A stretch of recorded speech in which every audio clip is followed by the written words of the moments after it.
Bonjour tout le monde, c'est Anthony Alimi pour vous expliquer comment fonctionne la douleur en bref. Donc c'est une vidéo que j'ai déjà faite. Mais la dernière fois que j'ai fait une grossière erreur qui a vraiment tout gâché. Donc j'ai décidé de la refaire et j'en ai profité pour intégrer quelques nouvelles images et quelques références supplémentaires. Donc ceux qui l'ont déjà vu pourront peut-être en bénéficier, mais c'est plutôt pour ceux qui n'ont pas encore déjà vu ou ceux qui n'ont pas repéré qu'il y avait une erreur la dernière fois. En 1995, un ouvrier anglais un peu pressé marche sur un clou de 15 cm qui passe à travers sa chaussure. Donc le clou était pile à travers la chaussure et cet homme a eu des douleurs atroces, il n'a pas pu continuer de travailler évidemment et on l'emmenait aux urgences. Aux urgences, impossible de retirer le clou, le moindre petit mouvement, ça lui déclenche des décharges, ça lui fait très mal.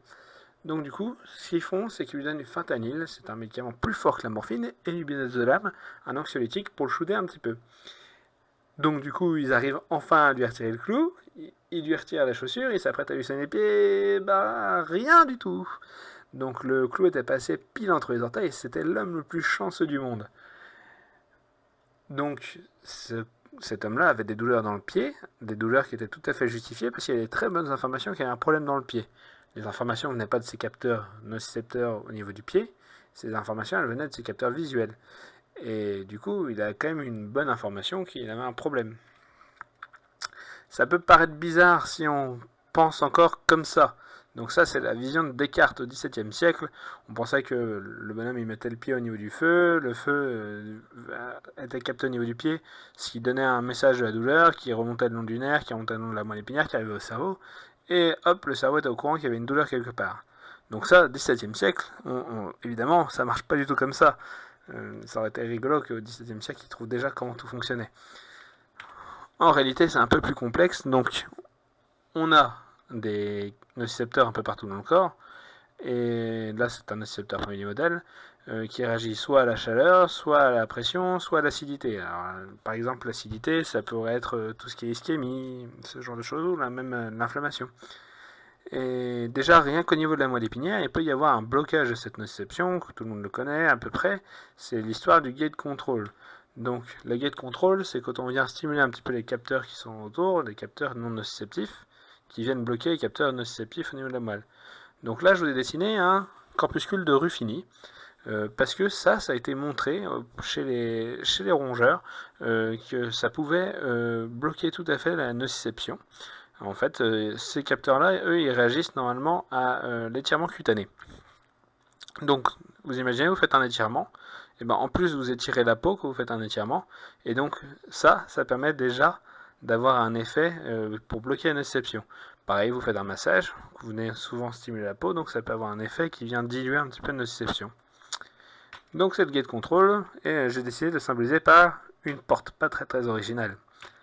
Par contre, il y a d'autres mécanismes. Donc là, on veut rentrer un peu dans une chose un poil complexe, sans aller trop loin. C'est la substance grise périaglucale, le truc gris au niveau du mésencéphale, qui vient stimuler ou inhiber au niveau de la moelle rostroventrale médiale, des cellules on, des cellules off, qui viennent, elles, soit augmenter la nociception, soit diminuer.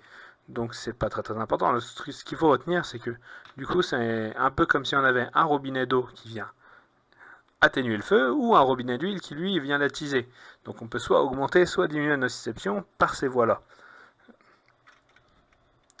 Mais c'est pas tout, il y a aussi un dernier centre de contrôle, que je connais en tout cas, au niveau du cerveau, ce qu'on appelle le connectome dynamique de la douleur, ou ce qu'on appelait autrefois la neuromatrice de la douleur.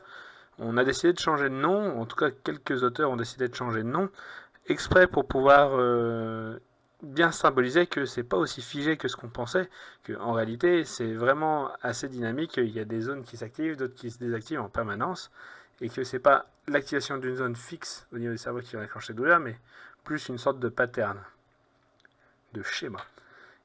Ce connectome de la dynamique de la douleur, il est composé de plusieurs parties, et donc une partie c'est le réseau de Science. Le réseau de Science, il vient s'activer quand on fait très attention à la douleur, ou quand on fait attention à autre chose, mais du coup il est focalisé sur autre chose. Donc quand on est très activé, on a remarqué que plus il était activé, plus il y avait une intensité de la douleur. A l'inverse, il y a un autre réseau, c'est le réseau de mode par défaut, qui lui c'est plus comme une télécommande, c'est ce qui permet d'avoir l'esprit qui vagabonde un petit peu, Et donc du coup, ça permet un peu de penser à autre chose. Et lui, il est désactivé quand on a très mal. Donc on a une loupe qui permet de se focaliser sur quelque chose, donc parfois la douleur. La douleur, c'est quelque chose de très saillant, on va dire. C'est quelque chose qui requiert beaucoup notre attention. Ou le raisonnement par défaut, qui lui vient totalement changer de chaîne, comme une télécommande de télévision.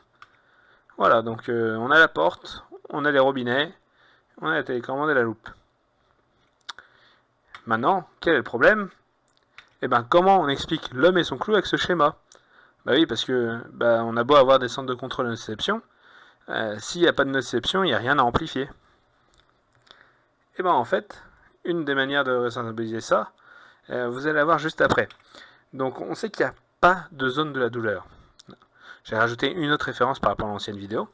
Donc il n'y a pas de zone spécifique de la douleur dans le cerveau, parce qu'en fait, toutes les zones qui servent à faire la douleur dans le cerveau, elles servent aussi à autre chose. Sinon, il y a un chercheur qui aurait déjà depuis longtemps grillé cette zone dans le cerveau pour arrêter la douleur.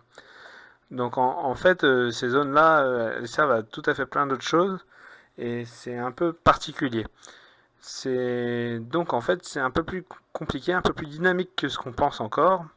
En réalité, il y a des modèles pour expliquer ça. Donc là, c'est des modèles qui sont un peu différents tous. Donc celui qui est symbolisé en schéma, c'est le modèle du cerveau bayésien. En fait, l'idée, c'est que la nociception, ça fait partie des signaux qui vont être calculés au niveau du cerveau, avec plein d'autres signaux. Et à partir de là, le cerveau il va établir s'il y a un danger, auquel cas il pourrait établir plusieurs réponses. La douleur étant une réponse au danger, qui permet de s'écarter du danger. Vous mettez la main sur une casserole d'eau bouillante, et la douleur, elle vous permet de retirer votre main et d'éviter de vous brûler. Mais ça peut aussi entraîner une contraction musculaire, une augmentation du rythme cardiaque, bref. Tandis qu'une information de sécurité, elle pourra venir déclencher une sensation de détente, une sensation de bien-être, de confort. Et tout ça, ça peut venir de la même nociception. Ça peut être parce qu'en fait, en réalité, en faisant le contexte, un même signal nociceptif, par exemple, on est en train de vous écraser le dos, ça peut être perçu comme du bien-être. Typiquement, un massage. Un massage, c'est ça crée un contexte de soin. On a créé des attentes en vous disant que ça allait vous faire du bien. Et du coup, là, vous avez toutes les chances de sentir ça confortable. Alors que cette même pression, dans un contexte tout à fait différent, on vous dit, on vous maintient plaqué au sol parce qu'on essaye de vous voler votre portefeuille, c'est quand même tout à fait autre chose. Donc la même stimulus pourra déclencher à la fois de la douleur ou du confort. Et il y a aussi d'autres choses qui peuvent jouer dans cette perception. Donc les croyances, si on croit qu'à chaque fois que ça craque, ça veut dire que on est en train de s'abîmer, c'est la capsule articulaire qui craque, qui est en train de casser, et du coup, peut-être qu'à chaque fois que ça a craqué, on va dire « Ah, on va sentir une douleur ». Il peut y avoir d'autres croyances encore. À chaque fois qu'on se penche en avant, on peut croire que son disque est en train de sortir en arrière. Donc, à chaque fois qu'on dit ça et qu'on se penche en avant, on peut ressentir quelque chose. On peut ressentir une douleur juste parce qu'on pense que le disque est en train de sortir. Donc, le contexte, j'ai déjà détaillé, mais ça peut aussi venir des sens, tout comme le bonhomme avec son clou, le sens de la vision. Ça a pu déclencher quelque chose au niveau de son pied. Et c'est le cas pour plein d'autres sens. Et les expériences passées. Donc un truc qui détaille à la fois l'histoire du sens et de l'expérience, c'est l'histoire du boulanger de Moseley, où le boulanger s'était coupé la main à son atelier de pain, et du coup il n'avait plus de main. Et tous les dimanches matins, par contre, il ressentait des douleurs dans sa main qui n'était plus là. Donc Moseley, il lui demande, est-ce que vous pouvez me détailler votre dimanche matin? Donc il lui détaille le dimanche matin, il lui dit, le dimanche prochain vous mettrez des mouchoirs dans votre nez. Donc le bonhomme, le boulanger, il comprend pas trop, mais qu'est-ce qu'il fait? Il fait quand même. La semaine d'après, il dit, je comprends pas, j'ai pas eu mal. En fait, tous les dimanches matins, sa belle-sœur, elle venait lui apporter le pain qu'elle venait de faire cuire avant d'aller à la messe. Et donc du coup, l'odeur du pain, c'était ce qu'il avait senti au moment de se couper la main. Donc au niveau de son cerveau, c'était très associé à une sensation de danger. Ce qui peut expliquer les douleurs que ça lui déclenchait à chaque fois. Ce bonhomme-là, ils ont réussi quand même à le traiter au bout d'un an, parce que c'était très dur de le réentraîner à sentir les odeurs.